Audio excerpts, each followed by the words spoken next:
Today I want to discuss some of the top posts of r/AlternateHistory on Reddit. Why? Because I feel like this subreddit is one of the best places online, apart from perhaps AlternateHistory.com or the Possible History Discord, where literally everyone with relative ease can contribute and discuss alternate history, which I think is beautiful. I hope that through this video, or perhaps series if it performs well enough, we can improve the quality and quantity of the posts, discussions and memes on that subreddit. To start off with, this post sparked the inspiration for this video, as it's one of the first where I see myself, which I think is very cool. This post shows some of the most prominent alternate history channels on a political axis. Obviously meant as more of a bit of fun, let's look at the 5 channels that they represent here. The first is perhaps the least known one, but please do check him out one day. His name is Alternate History PT, and what makes him great is simple. Let's look at his video on a Southern victory during the American Civil War. Where does that lead? That's right,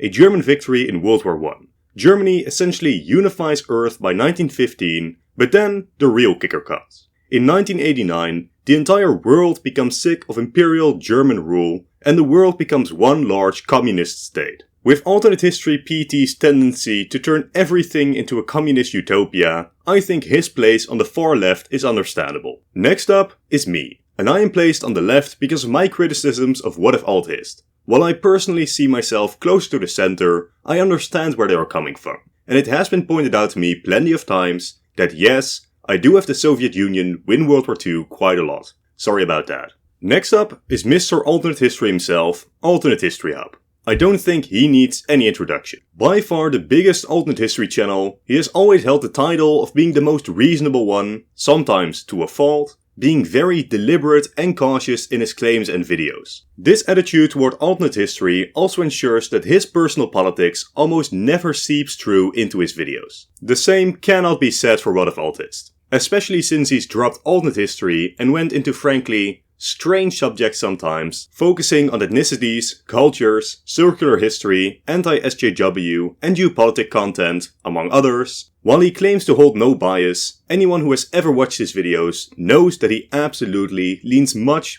more to the right. Then comes Muncher Z, who has in recent years become perhaps the most controversial big alternate historian on YouTube.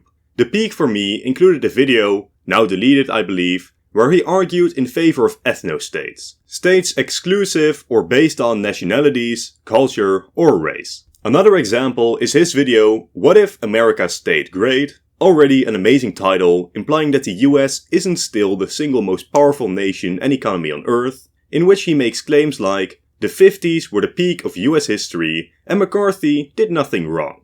This nation has always been great, though has undoubtedly seen a steady decline since what is arguably the peak of our prosperity, the 1950s. Again, his place on the right is a deserved spot. The next post regards an interesting scenario linked to the Reddit, what if the US invaded Saudi Arabia instead of Iraq in 2003? The alternate timeline sees Al-Qaeda linked very tightly to the Saudis, leading to the US declaring Saudi Arabia a part of the axis of evil, and invades to proclaim democracy in Arabia. With very few urban centers, the war is relatively easy for the US and UK who do the bulk of the fighting. But what this now means is that Mecca and Medina, the holy cities of Islam, are under Western occupation, furthering anti-Western radicalization in the Muslim world. The US attempts to get Turkey, a fellow Muslim nation, to take over the occupation of the cities, but they refuse. The British then push for the creation of a Hashemite monarchy in Arabia, while the US favors a Western liberal republic. Eventually, the US wins and a republic is installed, but the areas around the holy city break away under a Hashemite monarchy. After some fighting, it is decided to keep this split intact, leading to the permanent split of the Arabian Peninsula. I really like this timeline, and the change would be absolutely massive. Saudi Arabia, thanks to their control over much of the world's oil, is one of the most powerful states on Earth. This invasion would immediately send oil shocks across the world, but if the West is truly successful in establishing a Western-backed state in the Persian Gulf, where much of the oil is, That would massively weaken the ability of oil-producing states to mess with the West, for better or for worse. The disappearance of Saudi Arabia would also likely result in less radicalization in the Muslim world, as the Saudis are not able to spread their Wahhabist ideals of Islam around the world. Despite a temporary Western occupation of the holy cities, I feel like with the creation of the Hashemite kingdom, that stops being an issue over time. Either way, it's a very, very interesting scenario.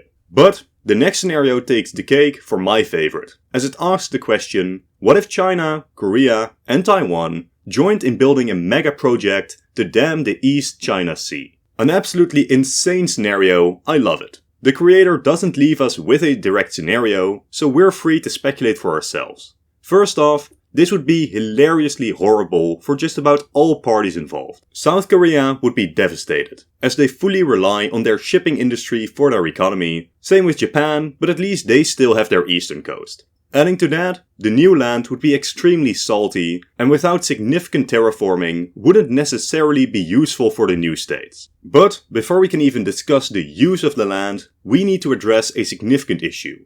Japan, the Twin Koreas, the Twin Chinas, and even Russia are all involved in this project. Why would these powers, ideologically and diplomatically opposed to each other, work together on this project? Taiwan is essentially giving up their amazing line of defense from the mainland, the sea, and I don't see them remaining independent into the future. South Korea and North Korea, similarly, are still at war. How does the demilitarized zone interact with this expanding landmass? Finally, on the map, this may look like a great success for China, allowing them to use their massive population to encroach on their neighbor and take much of the new land. But nothing is further from the truth, as China is likely the nation most heavily affected, as they already suffer water shortages in the north, and they have likely just ensured that much of China is now straight up unusable, or at least not enough to sustain 1.5 billion people. Since the newly created land would be useless for decades, millions, if not tens or hundreds of millions, would perish. Absolutely horrible. Still, a very fun question. The final post I want to address today regards Vienna in 1913. We all know big things are about to happen next year, but Vienna specifically was a hotbed of important people into the future. Franz Ferdinand, Emperor Joseph, Hitler, Stalin, Trotsky and Freud all resided in this city at the same time. So this post asks an interesting question. What if Vienna was hit by an earthquake and they all died right there? Again, this poster simply asked this as a question, they didn't give us a full scenario, so we're free to speculate as we please. Perhaps the least impactful change would be the death of Freud, though even his death could possibly change psychology and science massively, but the others are obviously massive. Franz Ferdinand passing here makes it impossible for him to die again. Unless Austria wants to blame an earthquake on Serbia, that means that World War I cannot have the same trigger as it did in our own timeline. That doesn't mean that a great war doesn't happen, far from it. But every year that the war is delayed can have massive consequences for how it's fought, especially in regards to Russia. Russia was modernizing their army fast with British and French aid, and the longer Germany waits, the tougher the war will get. The details are impossible to predict, but World War I is changed in many minor and major ways depending on when the war begins. Something which is also very important to be considered is that Franz Joseph, Emperor of Austria-Hungary, has died in this earthquake as well. Charles is now the emperor, and he is a much more pacifistic and reform-minded figure than the emperor before him. The entire nature of Austria's foreign and domestic policy, and perhaps even their relation to the aggressive Germans, could be radically altered. Similarly, the death of Hitler, assuming similar conditions would still exist in Germany for an ultra-nationalist movement to sprout, would be radically changed. Of course, there would still be plenty of others who might fill his spot, but there was a reason he took over the movement in our own timeline.